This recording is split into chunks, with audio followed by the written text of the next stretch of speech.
श्रीलंका आम जनता के गुस्से की आग में सुलग रहा है, लेकिन अपने देश में एक अलग ही एजेंडा चलाया जा रहा है। दंगाइयों की फौज तैयार की जा रही है। तेलंगाना से गिरफ्तार कराटे टीचर से चौंकाने वाले खुलासे हुए। अब्दुल ने 200 से ज्यादा दंगाई तैयार किए हैं, जिनमें से 26 बेहद खूंखार हैं। चाकू मारने से लेकर मिर्ची पाउडर के इस्तेमाल तक में ये दंगाई ट्रेंड है। लाठी डंडे की ट्रेनिंग, नानचक की ट्रेनिंग अब्दुल खुद देता था। अब्दुल के ट्रेनिंग कैंप में लड़कों को हिंसा भड़काने के लिए तैयार किया जाता था। पुलिस ने अब्दुल कादिर समेत गिरफ्तार सभी 4 आरोपियों पर यूएपीए लगाया है। अब्दुल कादिर का ट्रेनिंग कैंप कहां था, कैसे होती थी ट्रेनिंग, पूरी इनसाइड स्टोरी देखिए इस रिपोर्ट में।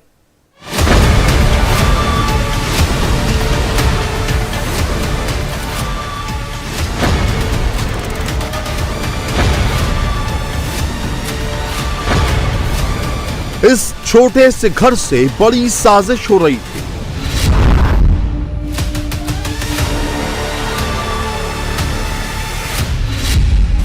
देश में दंगा फैलाने की प्लानिंग हो रही थी। हिंसक लड़ाके तैयार किए जा रहे थे और पुलिस दावा कर रही है कि इन सब के पीछे है पीएफआई।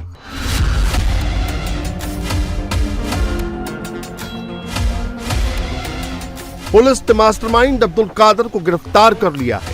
साथ ही इसके 3 गुर्गे शेख शादुल्ला, मोहम्मद इमरान, अब्दुल मोबिन को भी पुलिस ने गिरफ्तार कर लिया है। अभी हमारे को एक इन्फॉर्मेशन मिला, ऐसा यहाँ पर एक ट्रेनिंग कैंप पीएफआई चला रहे और उसमें फिजिकल एफिशिएंसी बोल के कराटे, कुछ स्वॉर्ड कैसा ये यूज़ करना, कराटे नानचाक कैसा यूज़ करना और वो लकड़ियाँ कैसा क्या करना, वो पूरा ट्रेनिंग चल रहा है। और ट्रेनिंग में कुछ वायलेंस का बारे में बता रहे बोल के हमारे को इन्फॉर्मेशन है। वो इन्फॉर्मेशन में मैं वो आटो नगर, निज़ामाबाद में आटो नगर का कदीर बोल के कराटा मास्टर घर को हम ये राइड किया। तो वो घर का नीचे घर है, पीछे एक ट्रेनिंग सेंटर जैसे 20-25 आदमी को क्लासरूम चला रहे। वो क्लासरूम में पोडियम है, बोर्ड है, वो कराटे का नानचाका है और लकड़ियाँ भी है। पूरा वहाँ पर पूरा सर्च करा, वो पूरा हमारा रेवेन्यू गजेटेड ऑफिसर से लेके जाके हमारा ऐसे पूरा ये करे तो वहाँ पर minutes book, hand writing books मिला। उसमें पूरा ये वायलेंस का बारे में पूरा लिख दिया। अब्दुल कादिर के घर से पुलिस को हैंड राइटिंग बुक्स मिली हैं। नानचक्स और भारी मात्रा में लाठी और डंडे बरामद हुए हैं। बुक्स में पुलिस को जो सबूत मिले वो काफी चौंकाने वाले हैं।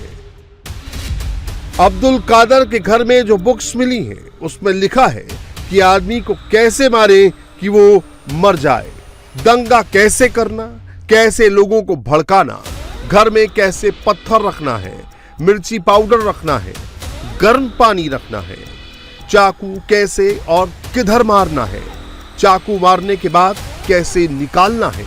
उसमें क्या है, आदमी को कैसा मारे तो किधर मारे तो मर जाता, कुछ दंगा हुआ तो कैसा करना, उसको कैसा ये करना भड़काना, उसको घर में क्या पत्थर लगा के रखना और कारम पाउडर, मिर्ची का पाउडर रखा के रखना, गर्म पानी रखना, ऐसा बोल के पूरा वो मिनट बुक्स में खुद हैंड राइटिंग्स, वो ऑर्गेनाइजर्स का हैंड राइटिंग्स का बुक्स मिल गए।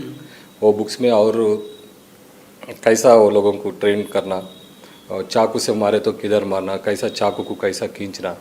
हम सोचा ऐसा वायलेंस का जस्ट वो वायलेंस का मोड है, ये जस्ट ये वायलेंस का ट्रेनिंग है। और ये सब ट्रेनिंग इसी घर में दी जाती थी जैसा पुलिस दावा कर रही है। जहां पर मैं मौजूद हूं, ये आरोपी अब्दुल कादिर के मकान की पहली मंजिल है। ये अभी पूरी तरह से बनी नहीं है और ये जो जगह आप खाली यहां पर देख रहे हैं, हॉल नुमा जगह, पुलिस का ये कहना है कि इसी जगह पर अब्दुल कादिर उन बच्चों को कराटे सिखाता था। यहाँ के लोकल लोग जो हैं, मोहल्ले के लोग, वो हमें बताते हैं कि जो भी बच्चा यहाँ पर कराटे सीखने आ रहा था वो यहाँ के नहीं है, वो नॉन लोकल हैं। क्योंकि मोहल्ले के बच्चे यहाँ पर नहीं आ रहे थे, बाहर से बच्चे यहाँ पर आते थे, कराटे सीखते थे। और इसी जगह पर जब पुलिस की रेड हुई, इसी जगह से ये सारे जो मटेरियल हैं, जिसमें ये कहा गया है कि एक ऐसा बैनर पोस्टर उन्हें मिला है जो ये इंगित करता है कि वो पीएफआई से सक्रिय रूप से जुड़ा था। इसके अलावा बाकी जो दूसरी लकड़ियां हैं, जिससे ये कहा जा रहा है कि पुलिस का ये कहना है कि वो बच्चों को ट्रेनिंग जो दी जा रही थी उससे संबंधित सारे जो मटेरियल हैं वो इसी जगह से जब्त किए गए। परिवार का ये कहना है कि पुलिस ने जो भी आरोप लगाए हैं वो पूरी तरह से गलत है। ऐसा कोई भी काम उनके शौहर नहीं कर रहे थे, ऐसा उनकी पत्नी जुबैदा का कहना है। लेकिन पुलिस का ये कहना है कि उनके पास इस बात के पुख्ता सबूत हैं जो इस बात का इशारा करते हैं कि कराटे की आड़ में जो आरोपी अब्दुल कादिर हैं वो यहाँ पर और ट्रेनिंग दे रहे थे, न सिर्फ इस मकान में निज़ामाबाद के, बल्कि इसके अलावा जगतियाल में और आंध्र प्रदेश के प्रकाशम, कर्नूल, कडप्पा और नेल्लूर, ऐसी 4 ज़िले वहाँ पर भी हैं जहाँ पर ये इस बात की ट्रेनिंग देते थे। खुद उनकी पत्नी जुबैदा ने हमें बताया कि यहाँ से वो बार बार जाते थे उन जगहों पर भी, और लेकिन परिवार को इतना पता है कि वो सिर्फ वहाँ पर कराटे की ट्रेनिंग देने जाते थे। घर में मुस्लिम युवाओं का ब्रेन वॉश किया जा रहा है, दंगा फैलाने की ट्रेनिंग दी जा रही थी, जिसका पुलिस के पास सबूत भी है। दंगा फैलाने वाली डायरी भी पुलिस को मिली है, लेकिन अब्दुल कादिर की पत्नी आरोपों को बेबुनियाद बता रही है, कराटे ट्रेनिंग की बात दोहरा रही है। पुलिस वाले आके झूठा इल्जाम लगाते हैं, वो कुछ भी गलत है वो जो लगाते सो सही नहीं है। क्या बोले जब पुलिस वाले यहाँ पर आए थे तो? कुछ भी नहीं बोले हमारे से, उनको नहीं ऊपर नहीं आने दिए और नीचे चेक करे पूरा, नीचे पूरा अलमारियाँ, वो घर में पूरा बिस्तर और सब पूरा चेक करे, कुछ नहीं मिला उनको। फिर ऊपर आए तो 4 चीज मिले तो लेके गए, लकड़ियाँ, एक स्टेज था और जो है बॉर्डर लगाने का था, अभी पेंटरिंग नहीं कराए थे, खालिश था वो लेके चले गए, कुछ भी नहीं मिला। और उनको लेके चले गए, कुछ भी नहीं बोले हमको। हाँ तो चेक कई कर रहे बोले तो हम सार से आर्डर से हम चेक करते बोल के लेडीज पुलिस बोले। हाँ वो चेक कर लिए, चले गए, वो सब गलत इल्जाम लगा रहे। कहाँ सिखाते थे कराटे आपके शौहर?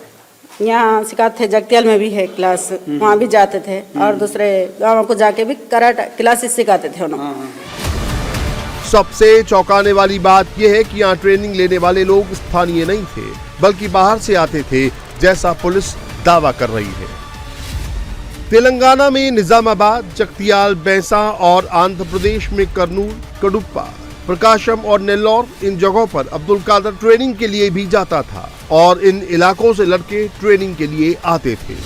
फंडिंग का बारे में जरा कहाँ से नहीं लिखा, मगर फंडिंग के बारे में एक नोटबुक मिला और आसपास मुख्य भैंसा और बोधन, जगतियाल, आंध्रा में सर, आंध्रा में नेल्लोर कर्नूल का बच्चा भी आके ट्रेन करके गए। ये भी वहाँ जाता था ट्रेनिंग देने के लिए? हाँ यहाँ जाता है, नेल्लोर जाते हैं, वहाँ पर कर्नूल भी जाते हैं, नेल्लोर भी जाते हैं।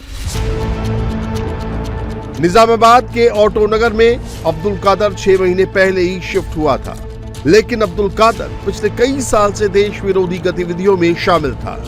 ये पुलिस की जांच में भी पता चला है। अब्दुल कादिर की 26 लोगों की टीम है और अब्दुल के इन 26 जिहादियों ने तेलंगाना और आंध्र प्रदेश के कई जिलों में लगभग 200 लोगों को ट्रेनिंग दी थी, जिनको पुलिस तलाश रही है। यहाँ के लोकल लोगों से बात करते समय 2 बहुत ही इंटरेस्टिंग बातें सामने आई, जिसकी वजह से ऐसा लगता है कि पुलिस को भी अब्दुल कादिर पर शक हुआ होगा। पहली बड़ी बात कि वो यहाँ पर लोकल लोगों को कराटे की ट्रेनिंग नहीं देता था। यहाँ के लोकल लोगों का कहना है कि कोई भी लोकल लड़का उसके पास कराटे सीखने नहीं आता था। उसकी पत्नी कह रही है कि 10 से 15 बच्चे रोज़ यहाँ पर आते थे, लेकिन उसमें एक भी लोकल लड़का नहीं था। दूसरी बड़ी बात जो यहाँ पर लोगों से बातचीत के बाद सामने आई है वो ये है कि इससे पहले भी पुलिस यहाँ पर 2 बार आई थी। इंक्वायरी लगातार यहाँ पर की जा रही थी अब्दुल कादिर से, लेकिन उस वक्त इंक्वायरी के बाद छोड़ दिया गया था। लेकिन पिछली बार जब पुलिस आई तो रेड करने के बाद उसे अरेस्ट कर लिया गया आतंक की ट्रेनिंग देने के आरोप में। उसके साथ और 3 लोगों को अरेस्ट किया और पुलिस का ऐसा मानना है कि और 23 लोग ऐसे हैं जो एक टीम की तरह काम कर रहे थे और इन लोगों की जिम्मेदारी थी कि वो 200 लोगों को पिछले 2 साल में जिनको ट्रेनिंग दी थी उन्हें दंगा फसाद करवाने के लिए किस तरह से आगे बढ़ाएंगे, किस तरह से दूसरे धर्म के लोगों को इन लोगों के ज़रिए टारगेट किया जाएगा। तो पुलिस का ये साफ साफ कहना है कि उनके पास वो तमाम सबूत मौजूद हैं जो इस बात की ओर इशारा करते हैं कि कराटे इंस्टीट्यूट चलाने की आड़ में अब्दुल कादिर जो है वो एक बहुत बड़ी गहरी देशद्रोही साजिश को अंजाम दे रहा था। निजामाबाद पुलिस का दावा है कि उसने बहुत बड़े नेटवर्क को ध्वस्त कर दिया है। जिहादी कैंप चलाने वाला सरगना पुलिस की गिरफ्त में है। अब्दुल कादिर सहित 4 लोग गिरफ्तार हैं। पुलिस ने इन सभी के ऊपर यूएपीए लगाई है, लेकिन मौलाना करीमुद्दीन कमाल की भी दलील सुन लीजिए। दे रहे हैं 200 अफराद का, ये भी सही नहीं है। वो ये सही है कि वो ब्लैक बेल्ट था और वो अपने कुछ बच्चों को ट्रेनिंग दे रहा था, छोटे बच्चों को ट्रेनिंग, 25-30 बच्चे ट्रेनिंग लेते हैं, तो इसका ये थोड़ी मतलब हो गया कि 200। खैर, पुलिस अपनी मेहनत कर रही है, जो भी करेगी वो बाहर बाद में लाएगी सच्चाई, अभी तो अंदाजन बोला जा रहा है। और फिर ये है कि कुछ पेपर उसके पास मिले हैं, तो वो होगा, मुझे नहीं मालूम, वो पुलिस का काम है, वो उसका काम है। निजामाबाद में पुलिस ने जब इतने बड़े नेटवर्क को ध्वस्त किया तो बात अब एनआईए जांच की उठने लगी है और ये मांग निजामाबाद से बीजेपी सांसद अरविंद धर्मपुरी ने उठाई है। 200 लोग आंध्रा से, तेलंगाना के चहोर से निजामाबाद आके ट्रेनिंग कर रहे हैं और कैसे आदमी को मारते हैं, कैसा अटैक करते हैं, अगर मुक्का भी मारे तो मैक्सिमम डैमेज कैसा होता है, ये पूरा टेरर एक्टिविटी है। ये केस पूरा एनआईए को सौंपना चाहिए। इंडिया टीवी हर वक्त हर जगह डाउनलोड करने के लिए सर्च करें India TV news Google play store या ऐप स्टोर पर।